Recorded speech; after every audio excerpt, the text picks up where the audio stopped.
eso siempre lo sigo teniendo en el aspecto de querer comerme lo que es las críticas siempre son constructivas y por eso también el que conduce tiene que saber que es muy importante es sentir la necesidad, en el caso mío, en el vecinalismo, sentir la necesidad del vecino como propia y también a las personas que te acompañan.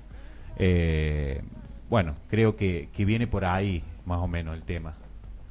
Sí, me parece importante el aporte y creo que el compromiso tenemos que ponerlo nosotros para ser lo más profesionales en el lugar que nos toque estar, que no tenga que ver con una cuestión de cargo jerárquico, sino que tenga que ver con una cuestión de profesionalizar nuestro desempeño.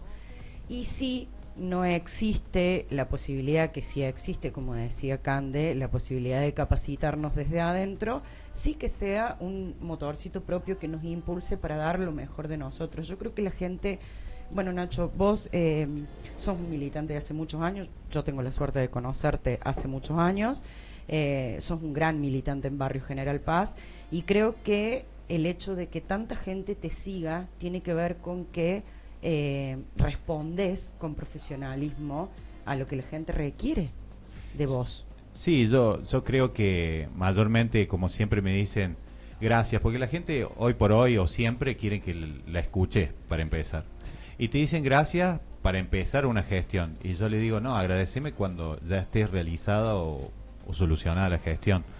Entonces, lo que yo he visto en General Paz, bueno, a mí me ha costado siempre llegar a ganar el centro vecinal porque, bueno, General Paz es mayormente muy radical y, bueno, yo soy peronista desde el día que, no sé, desde que nací o quizá desde que estaba en los proyectos. Entonces siempre me tildaban de peroncho, que esto, que el otro, y bueno, y uno decía, pero bueno, el tema no es las ideologías, sino el hacer, el estar acompañando, el solucionar los problemas de un barrio que, como siempre digo, más que un barrio es una ciudad por la cantidad de habitantes y por la densidad de los mismos edificios que cada vez se construyen más. Totalmente. Yo les voy a contar una anécdota que tuve con Nacho.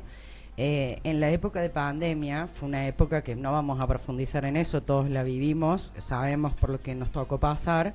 Nacho estaba en ese momento en la Secretaría de Desarrollo, ¿se llamaba? ¿Cómo se Secretaría llamaba? de Política Social, Inclusión y Convivencia, en ese entonces. Gracias. Gran nombre.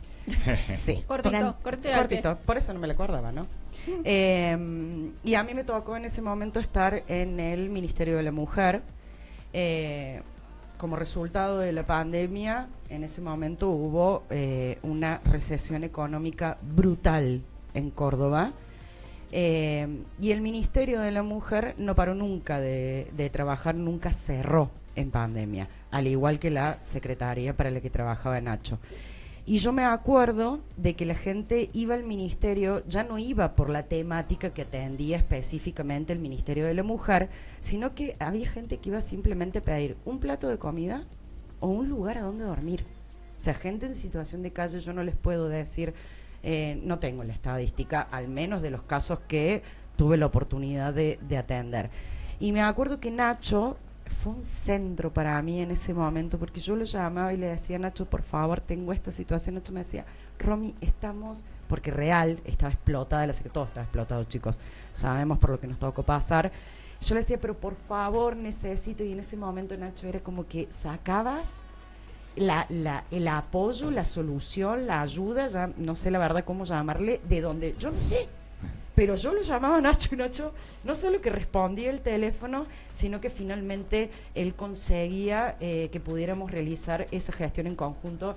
Y eso creo que habla del compromiso que tenés en el trabajo. Un poco lo que hablábamos recién tiene que ver con eso. Vos, digamos, uno te conoce como militante, pero además también tenés una función en el Estado. Y el hecho de que alguien te pueda decir que sos... ¿Te emocionaste? No, me trabé. Se te fue la idea. Ahí te digo, yo creo que los dos gestionamos en conjunto vos desde el lugar del Polo de la Mujer y uno desde el lugar de este programa que fue muy importante para personas en situación de calle y en medio de una pandemia. Es como que estaba proyectado a otra cosa y nos tocó en medio de la pandemia estar hasta con personas de otras provincias. Y bueno, y era algo en la gestión de Martín Yarlora que la verdad que salió muy bien, que nos encargamos del último eslabón de la cadena.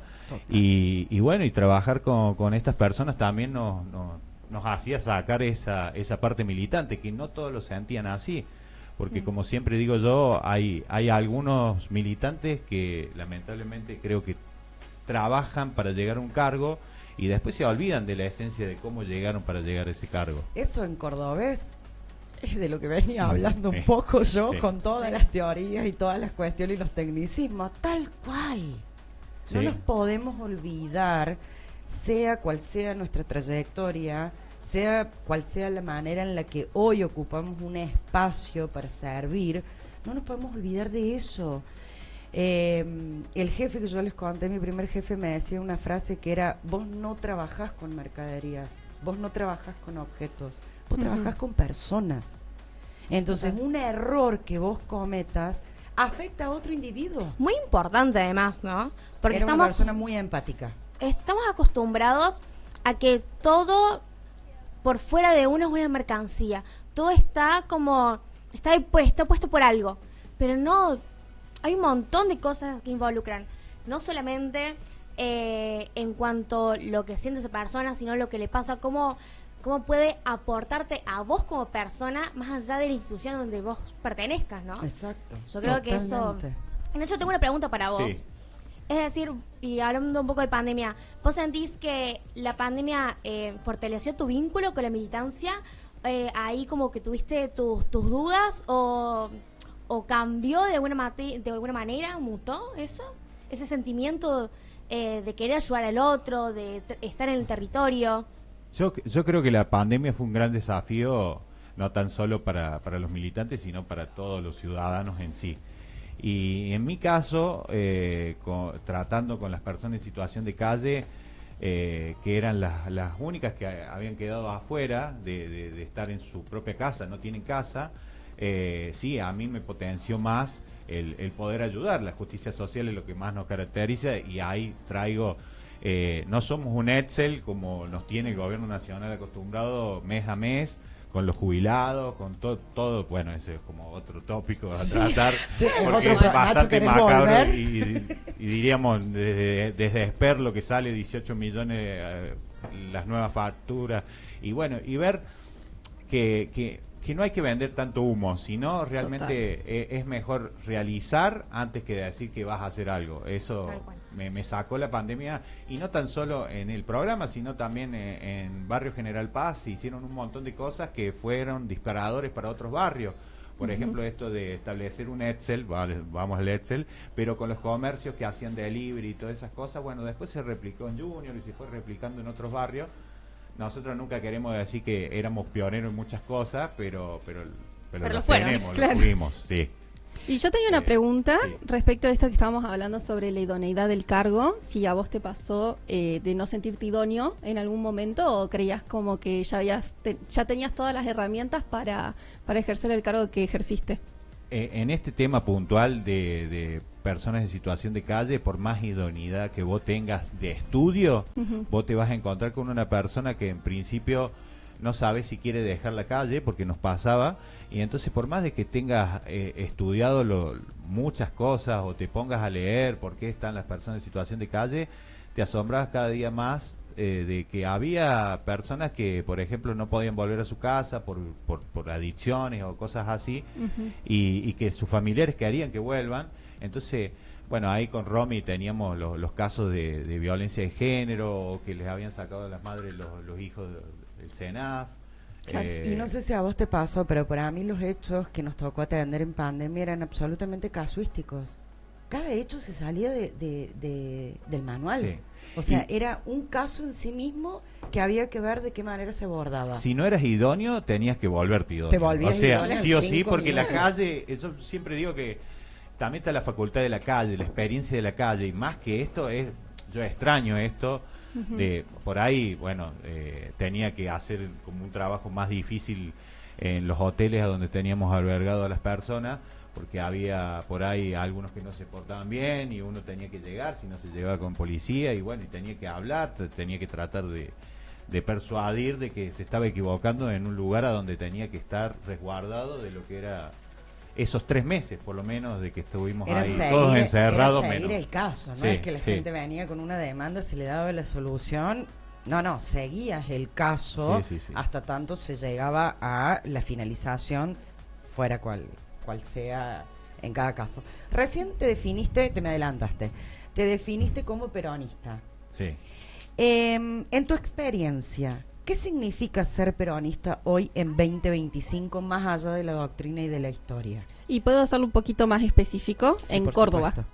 En Córdoba, me gusta. En Córdoba, como en la Argentina, pero un poquito más en Córdoba, un gran orgullo en principio porque los peronistas somos los que realmente hicimos vivir los días más felices, o sea, eso lo tengo como más que claro, vivido de experiencia propia, y hasta los que todavía no creen que son peronistas, pero son peronistas, porque siempre digo eso, hay muchas personas que no saben, pero son peronistas.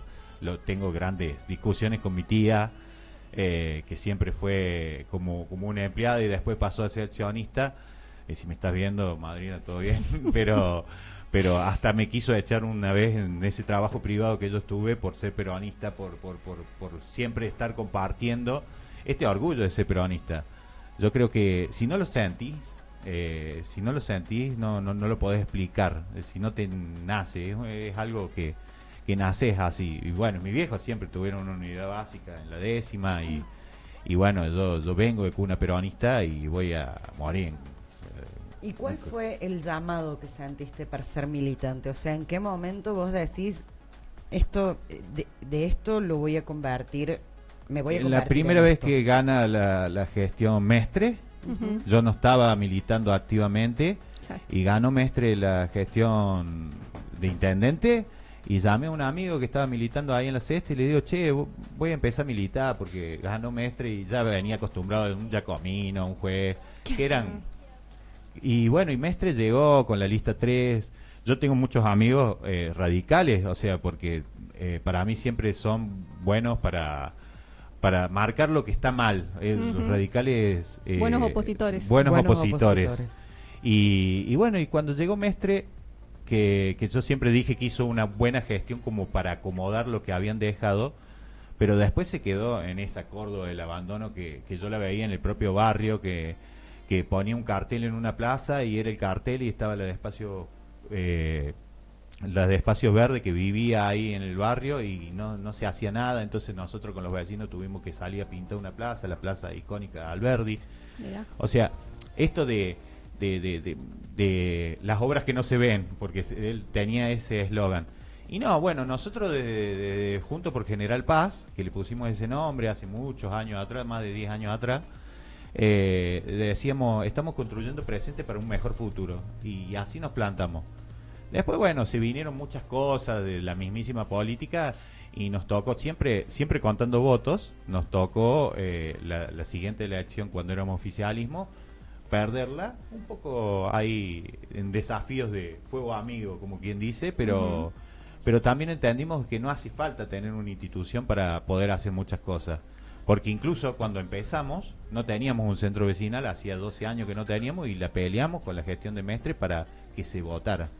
Nacho, ¿cómo se hace para no perder la sensibilidad en un mundo político que muchas veces resulta tan frío y calculador?